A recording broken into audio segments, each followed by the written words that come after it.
দুর্নীতিতে সম্পৃক্ততার অভিযোগে বাংলাদেশের সাবেক সেনাপ্রধান জেনারেল অবসরপ্রাপ্ত আজিজ আহমেদের উপর নিষেধাজ্ঞা দিয়েছে যুক্তরাষ্ট্র। স্থানীয় সময় সোমবার মধ্যরাতের পর যুক্তরাষ্ট্রের পররাষ্ট্র দপ্তরের ওয়েবসাইটে প্রকাশিত এক বিবৃতিতে আজিজ আহমেদ ও তার পরিবারের সদস্যদের যুক্তরাষ্ট্রের প্রবেশের অযোগ্য ঘোষণার কথা জানানো হয়েছে।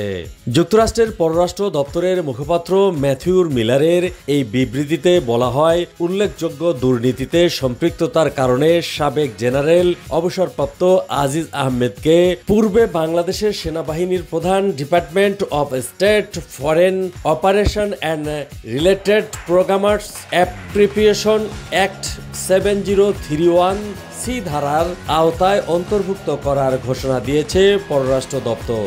এর ফলে আজিজ আহমেদ এবং তার পরিবারের সদস্যরা সাধারণত যুক্তরাষ্ট্রে প্রবেশের জন্য অযোগ্য হবেন।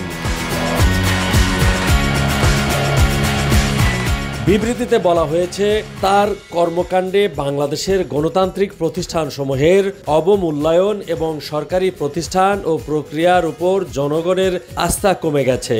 যুক্তরাষ্ট্রের পররাষ্ট্র দপ্তর বলছে, আজিজ আহমেদ তার ভাইকে বাংলাদেশের অপরাধমূলক কর্মকাণ্ডের জন্য জবাবদিহি এড়াতে সহযোগিতা করেন।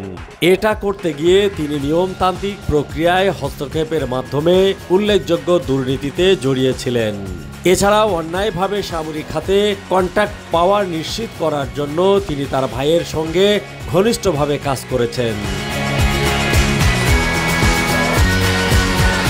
তিনি নিজের স্বার্থের জন্য সরকারি নিয়োগের বিনিময়ে ঘুষ নিয়েছেন।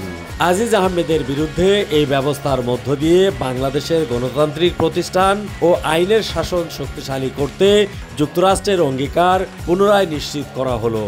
সরকারি সেবা আরও স্বচ্ছ ও নাগরিকদের সেবা লাভের সুযোগ তৈরি, ব্যবসা ও নিয়ন্ত্রণ ব্যবস্থার উন্নয়ন এবং মুদ্রা পাচার এবং অন্যান্য অর্থনৈতিক অপরাধের অনুসন্ধান ও বিচার নিশ্চিত সক্ষমতা বৃদ্ধির মাধ্যমে বাংলাদেশের দুর্নীতি বিরোধী প্রচেষ্টায় সহায়তা দেয় যুক্তরাষ্ট্র।